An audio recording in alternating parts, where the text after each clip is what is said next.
pessoal. Então, o Ian Trindade, ele é fundador da Imobile, ou Immobile. Immobile. Ele é graduando em Engenharia da Computação aqui pela Universidade de Brasília, desenvolvedor mobile iOS e Android, Scrum Master, certificado pela Scrum Alliance. Ele já foi ranqueado freelancer número 2 da América Latina no portal workana.com no ano de 2016 e atualmente ele atua na área de marketing e vendas na Immobile, empresa de desenvolvimento de software incubada aqui no CDT UNB. Obrigada, Ian, pela presença. A palavra é sua.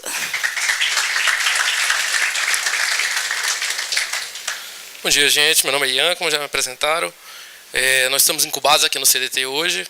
Tem um pouco mais de um ano, quase 2, que a gente já está aqui tentando empreender. E eu vou contar um pouquinho da trajetória. A ideia aqui é passar um pouco da experiência, contar o que a gente sentia, o que a gente pensava. Porque no 1 de 2012, eu estava sentado aí no lugar de vocês, cursando Introdução à Atividade Empresarial. Então, como é que começou essa ideia de empreender? De onde que veio esse desejo? Eu era meramente um estudante de engenharia de computação. O sonho, na verdade, era fazer um concurso público, assim como toda a minha família. Começou tudo nos Estados Unidos. Foi um pouco mais de um ano de intercâmbio. Morei no Tennessee. Foi durante o intercâmbio que eu comecei a conversar com meu sócio, que também é Ian, o nome da empresa é Immobile, porque eu sou Ian com Y e o meu sócio é Ian com I, curioso ou não. Nós passamos basicamente um ano conversando só pela internet, eu nunca tinha trocado uma palavra ao vivo com ele. E nós achamos curioso como que, de um universo de 500 alunos de engenharia de computação na UNB, só acho que 7 tinham topado ir para o Ciência Sem Fronteira, basicamente um intercâmbio subsidiado pelo governo aí, em qualquer lugar do mundo, basicamente Europa e Estados Unidos, que foi a grande experiência de estar num país diferente. Ver as coisas simples funcionar, transporte público funcionava, a universidade funcionava, o e-mail era quase um WhatsApp, eu mandava e-mail para os professores, eles respondiam em coisa de 5 minutos, eu morava dentro da universidade, podia tirar dúvidas. Então, coisas tão simples assim que passaram a dar uma visão de mundo totalmente diferente.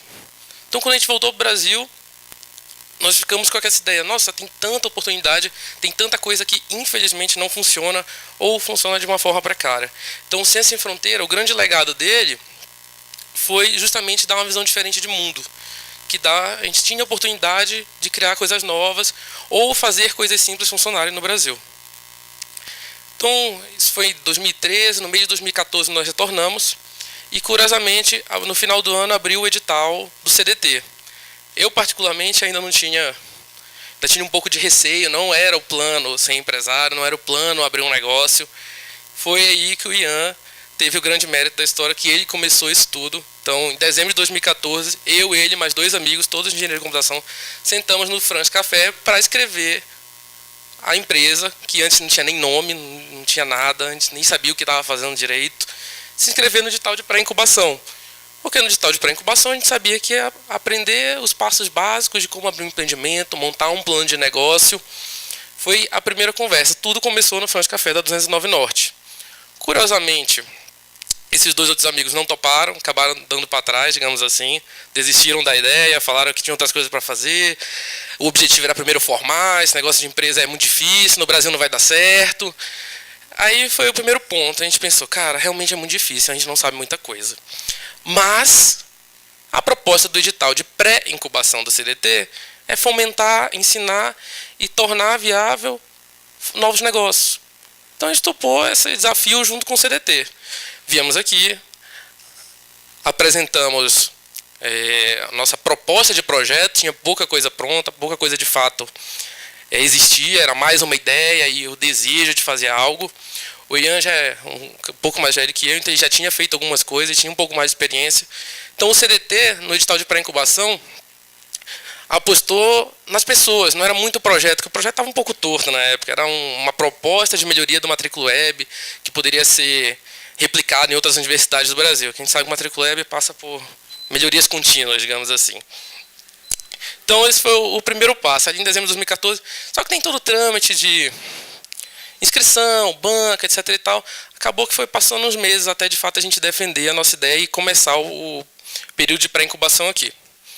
Nesse meio tempo, olha que curioso. Então a primeira oportunidade que apareceu na minha vida foi o Ciência Sem Fronteira. Eu topei tudo, passei praticamente 1 ano e meio fora, larguei amigo, larguei a família e fui. A segunda foi um projeto criado pela Universidade Católica de Brasília, juntamente com o Instituto Eldorado, que ensinava os alunos a desenvolver para iOS, para o iPhone. Então, eu voltei com toda aquela vontade de empreender. O edital tinha sido aberto do CDT, a gente tinha inscrito, tinha vontade mesmo de criar algo novo, só que faltava conhecimento técnico. Nós éramos somente estudantes de engenharia de computação. Ninguém era desenvolvedor, nada do tipo. Isso veio acontecer muito tempo depois. Então, o primeiro ponto foi aprender algo novo e que pouca gente sabia. Olha que curioso, a gente já tinha essa vontade e, ao mesmo tempo, apareceu esse programa, que foi 1 ano na Universidade Católica. A gente era basicamente um estágio onde vinham ensinar a gente a desenvolver para iPhone. Curioso, não? Cavalo selado nunca passa 2 vezes. Nós topamos. De novo, da UNB tinha bem pouquinha gente. Tinha muito mais gente do Gama por conta de ser em Taguatinga, Universidade Católica. Mas nós passamos 1 ano lá como bolsistas do programa e, ao mesmo tempo, que a gente tocava o programa de pré-incubação aqui na UNB. A empresa, basicamente, eu comecei em casa, essa era a empresa no início. Era cada um da sua casa, programando do seu quarto, criando o primeiro projeto. Passamos pelo edital de pré-incubação, em abril mais ou menos, mas o programa de fato começou só em setembro. Então a gente teve muito tempo aí para ir aprendendo nesse meio tempo. O edital de pré-incubação, basicamente a ideia era a gente abrir o negócio, dar subsídio, consultoria, ensinar como é que montava um plano de negócio de fato. Esse foi o nosso primeiro projeto. Hoje ele está aposentado, ninguém acerta de primeira, realmente. Isso começou no Startup Weekend de 2015, se eu não me engano. A ideia era a gente fazer um iFood presencial.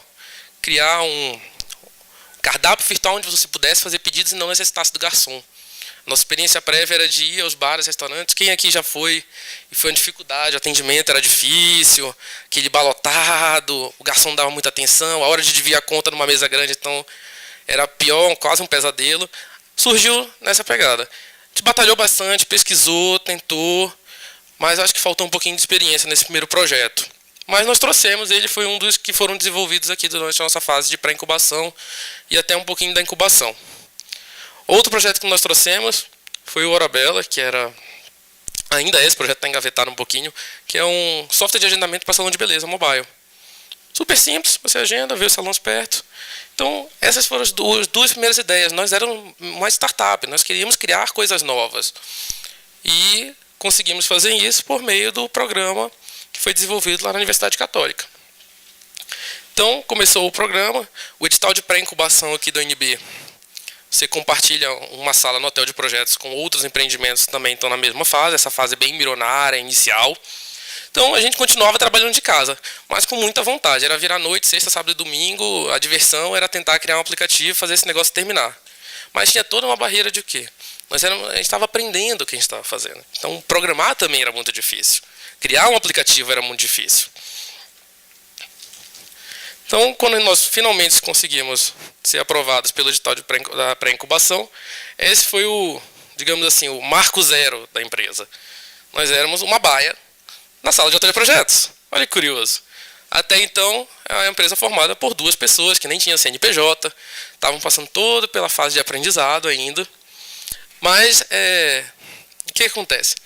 Essa baia representava muita coisa. Era um espaço físico que existia dentro do CDT. Nós já sentíamos que essa empresa existia. Foi a primeira materialidade dela, digamos assim. Aí, isso foi até uma frase engraçada que eu partilhei com a minha namorada há muito tempo, que ela dizia... Eu passei por muitos meses dizendo, minha única preocupação é ser incubado pelo CDT. A gente achava que toda essa dificuldade de desenvolver de casa, esse trabalho remoto, que era só finais de semana, porque durante a semana a gente tinha que estagiar em outros lugares para poder conseguir dinheiro e cumprir os créditos da UNB. Então, a grande preocupação era ser incubado. Ao momento que a gente fosse incubado, a gente ia ter mais tempo, ia ter um espaço físico, ia poder desenvolver aqueles 2 projetos que eu mostrei para vocês lá no início. E eu acho que esse foi o grande marco da história. Por quê? Até então, nós éramos estagiários. Como que um estagiário que ganha ali uma bolsa, então ainda ganha alguma coisa, desiste de tudo para passar a dever todo mês, porque você começa a pagar aluguel, você paga contador, você paga imposto, você emite nota fiscal, aonde que eu vou arrumar cliente.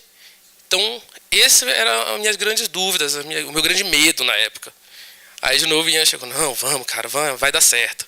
Vamos abrir. Eu confesso que eu tinha até desistido. Nós fomos aprovados pela incubação, mas eu falei, não, cara, esse negócio de empresa é muito caro, não dá certo. Primeiro tem que terminar o IB, depois eu penso nisso. Ele, não, cara, a hora é agora. O último edital abriu tinha quase 3 anos. E basicamente de 2 em 2 anos que os editais abrem aqui no CDT. Então era o timing perfeito. Então a gente embarcou nessa, fomos. De fato, topamos o desafio. Fomos atrás de como é que abre um CNPJ, cara. Isso é uma confusão. Esse negócio de contador, junta comercial, o que é um contrato social. Então, todo esse aprendizado era tudo novo. Estava preocupado com cálculo, programação, outras coisas. Então, foi o primeiro passo de aprendizado, é como abrir uma empresa. Claro que todo mundo que quer, consegue. Internet, Google, aprendemos inclusive como não pagar algumas taxas cobradas absurdas por aí. Então, a gente aprendeu.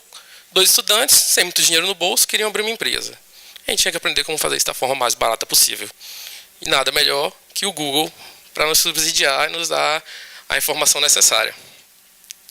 Então, quando nós, de fato, fomos incubados, tivemos que passar por outro processo seletivo, tínhamos já passado por 6 meses de pré-incubação.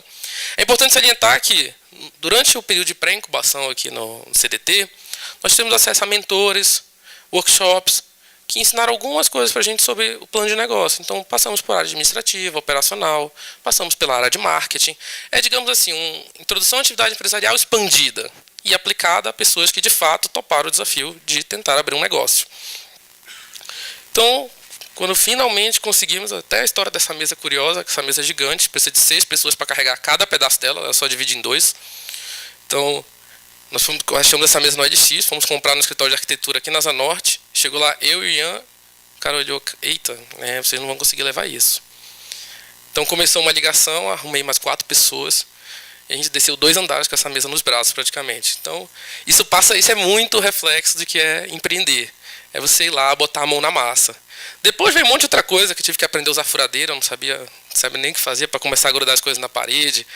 Aí você faz um plano de negócio, você monta seu plano financeiro. Não, eu vou comprar o mínimo possível, só uma mesa e uma cadeira. Aí você descobre que você precisa de caneta, você precisa de papel, você precisa de uma impressora, você precisa de pano e veja para limpar as coisas quando sujam.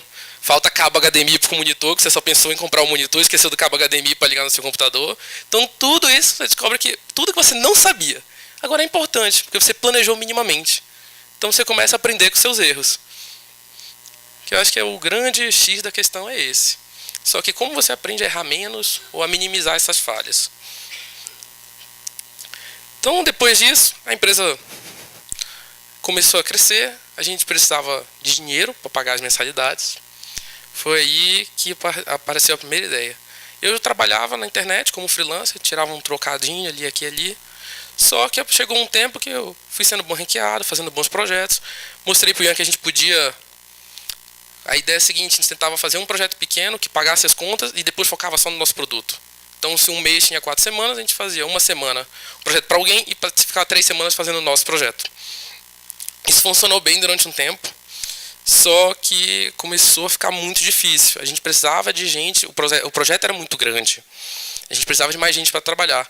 Então, o primeiro grande desafio, acho que a primeira vitória foi conseguir dinheiro suficiente para pagar o primeiro estagiário. Por isso que está aí a foto, ele é, digamos assim, o funcionário número 1 da iMobile na história.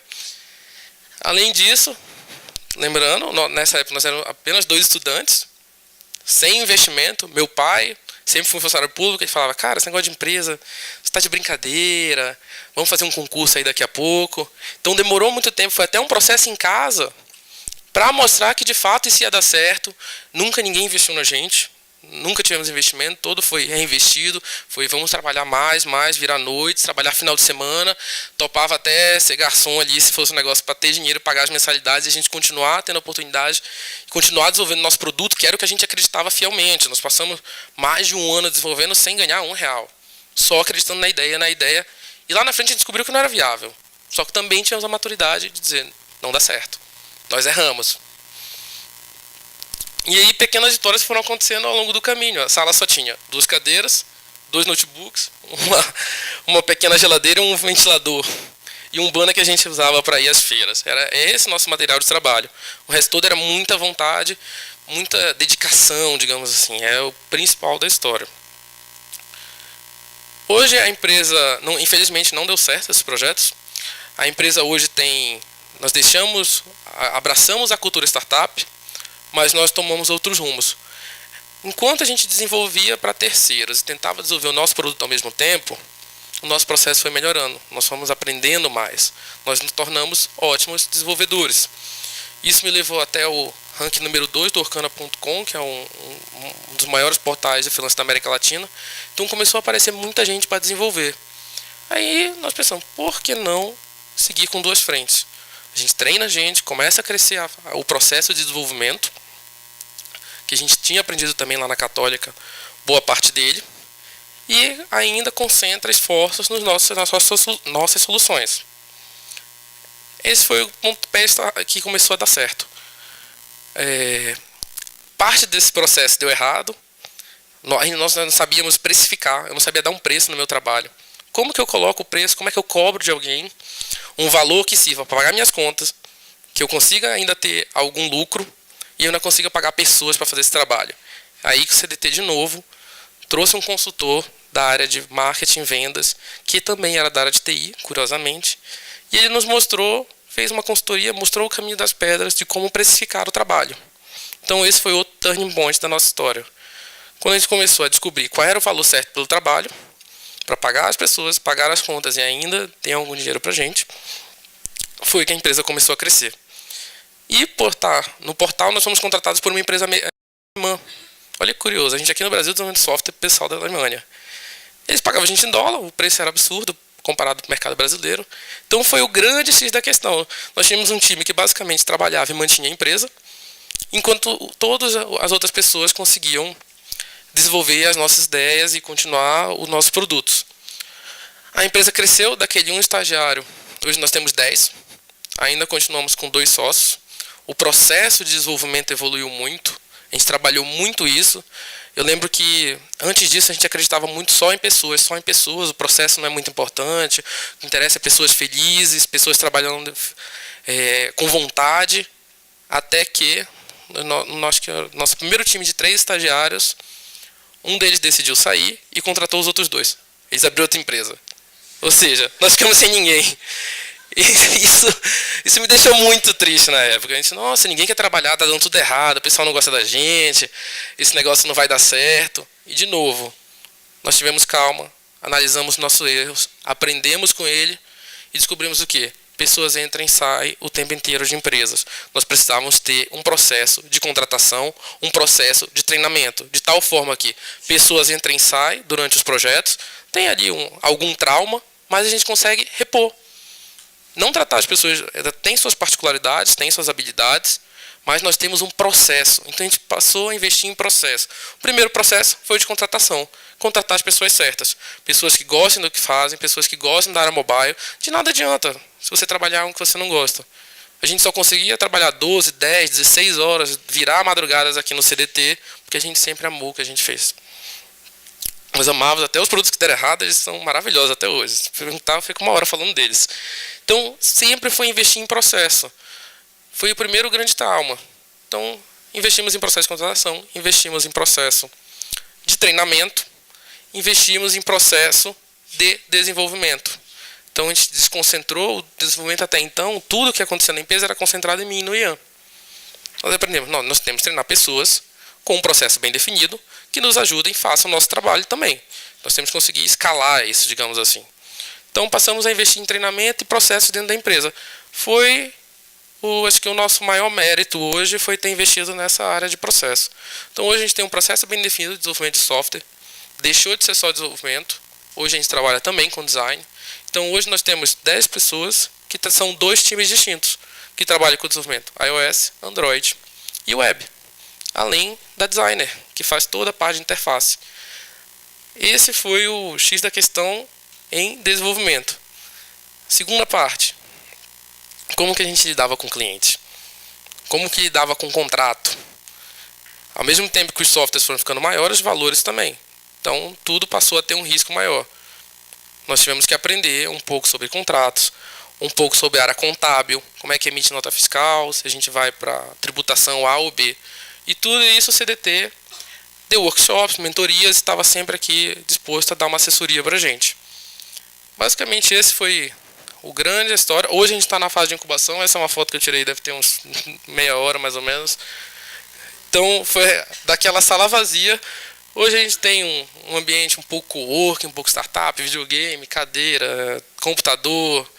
O pessoal brinca, a gente faz happy hour. Então a gente criou um espaço muito legal, pautado em processos, conhecendo nossos erros do passado e tendo maturidade para dizer, nós erramos, aqui acertamos, vamos aprender com eles e sempre melhorar. Nós temos um ambiente hoje super aberto, acho que até tem parte do pessoal que trabalha com a gente que está aqui. E eu espero sempre, o primeiro ano a meta era conseguir ficar aberto, foi o grande desafio. Hoje no segundo ano é a gente manter esse pessoal como uma equipe de alta produtividade, alta performance, que assim a gente consegue refinar cada vez mais. E a nossa meta é conseguir ser uma empresa referência em desenvolvimento mobile hoje. Nós começamos com startup, ainda temos alguns produtos que nós desenvolvemos de prateleira, ou mesmo startups que nascem dentro da empresa, então hoje funciona um pouco como uma holding. Mas essa foi um pouco da nossa história. Hoje a gente está aqui ainda na aula de incubação. Acho que se abrir o edital para o PCTec, que é o Parque Tecnológico, que seria o estágio 3 do ciclo de vida de uma empresa aqui na NB. Nós vamos tentar. Mas a sala hoje, eu fico até feliz de dizer que ela está ficando pequena para tanta gente que trabalha lá dentro. Mas isso é o quê? Fruto de trabalho, é fundo de aprendizado, é mérito do CDT, que acreditou na gente lá atrás, quando a gente nem tinha um projeto direito, acreditou nas pessoas. E hoje nos apoiou, nos assessora, também traz mentores que fazem sentido para o nosso negócio. Então esse ambiente aqui, no 1 de 2012 eu estava sentado aí onde vocês estão. Hoje eu estou aqui em cima contando um pouquinho do que a gente está passando em pouco mais de... Não dá nem 3 anos direito de história. Então as coisas acontecem muito rápido. Mas acontece porque a gente quer fazer. A gente tem força de vontade, vai lá e faz. A vida do empreendedor é essa. É tomar risco, conhecer, estudar, conhecer o maior número de dados possível para poder tomar decisões corretas. Quer dizer que a gente acerta sempre? Não, pelo contrário. Eu contei algumas histórias que a gente errou. Mas tem que ter maturidade para aprender, conseguir perceber isso em tempo hábil, porque se você demorar demais, acho que talvez você vai falir. E a gente nunca teve assim um suporte de se der errado, alguém vai lá e coloca dinheiro e resolve o problema. Não. Nós começamos do zero, sem investimento algum. Hoje a gente está sólido, tem uma estabilidade grande na empresa. O tempo é de crise, mas eu falo a verdade para vocês, eu não vejo crise nesse mercado. A gente tem clientes batendo aqui a porta o tempo inteiro e projetos na fila de desenvolvimento aí até o final do ano. Ainda assim, nós ainda participamos de editais com projetos nossos. Nós conseguimos 150 mil no edital da FAP, de Fundação de Apoio à Pesquisa, para projetos inovadores na área de startup. A gente vai desenvolver um marketplace de moda que deve entrar no mercado aí até março do ano que vem. Então, gente, acreditem em vocês, acreditem no conhecimento que essa disciplina, que o CDT pode trazer, é aqui do lado. Outro ponto muito importante que eu posso ressaltar do CDT é a facilidade do pessoal que faz estágio, que é em 5 minutos está na aula, em 5 minutos está aqui de volta. Então vocês têm um ambiente muito interessante. Dá pra gente brincar que o CDT aqui é a parte do Cerrado Valley aqui da UNB. Então tem essa possibilidade, está pertinho de vocês. Tive muitas dúvidas, tive muitas incertezas, medos, mas topei o desafio. Agora é importante você encontrar também pessoas que topem junto. Na época nós tentamos ser 4 pessoas, pelo medo, valores, etc. No final só ficou eu e o Ian. Nós topamos, fomos até hoje. E é importante você ter pessoas que você confie e que possa contar. Quando falam que a sociedade é um casamento, não é mentira. De fato, você tem que confiar muito na outra pessoa a ponto dela fazer o trabalho dela. Vocês dividem responsabilidades o tempo inteiro, dividem erros e dividem acertos. Acho que basicamente é isso que eu tinha para contar para vocês. Esse é um pouquinho dos nossos números, né? 2 fundadores, 10 colaboradores, mais de 20 projetos concluídos. A gente abriu o leque de serviço. Hoje não é só desenvolvimento, então a gente trabalha área de design, eu trabalho em modelagem de negócio. Então hoje um projeto, quando entra com a gente, ele tem 4 fases de desenvolvimento. Primeiro é a modelagem de negócio. A gente vai ver se... Eu brinco que eu não faço o software da padaria. Não, o software é só para gerenciador, nota fiscal. Não, isso aí já tem pronto. Nós fazemos coisas novas. Nós embarcamos em projetos inovadores. Então nós já trabalhamos no iFood de farmácia, que nunca foi lançado, por exemplo. Ao mesmo tempo já me trouxeram algumas ideias que eu olhei, cara, acho que a gente tem que pensar um pouco melhor, tem que refletir mais. E aí, pensa um pouquinho, depois você volta, pode ser que a gente desenvolva esse projeto junto. A segunda fase foi a fase de design, onde a gente trabalha design thinking, nós estudamos o usuário. Hoje a gente desenvolve um projeto na área de advocacia, mas por linhas gerais seriam um Uber de advogados. Nós tivemos que fazer uma imersão, conversar com pessoas, ver o que elas fazem, para de fato descobrir se a gente está projetando para as pessoas corretas, da forma correta, a linguagem certa. A terceira fase é desenvolvimento, que é a parte fácil, o pessoal já era muito bom em desenvolver. E a última é entrega. Isso é legal quando a gente fala que o software ele não é um carro que você entrega pronto no dia tal, marca. Ele passa por um processo de entrega, processo de melhoria até que a gente chega. Não, nós vamos parar aqui e a partir daqui já pode deixar os usuários, pode lançar que tá tudo tranquilo. Gente, meu nome é Ian, obrigado por vocês terem me ouvido. Se vocês tiverem perguntas, curiosidades, eu estou aqui mais um tempinho.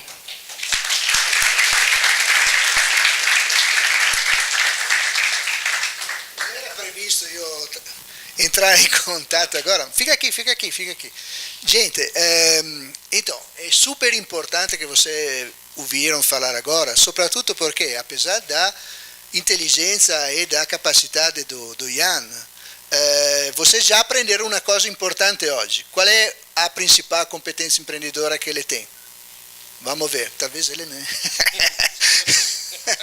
Ele sabe. Vamos fazer essa pergunta, vá rápido. Quem quer ganhar um... Não, estou brincando.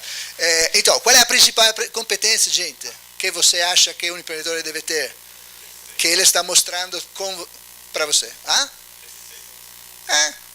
Mais ou menos. Tá, bom, boa resposta. Meio ponto para... Vamos, outro. Meninas. Sempre, a menina sempre fala muito, hoje estão caladas, o que está acontecendo? Você que é da CDT, responde ali. Vai. Acho que eu trabalho lá, em frente, Todo mundo. pesquisar e tentar de tudo. Adaptação, muito bem.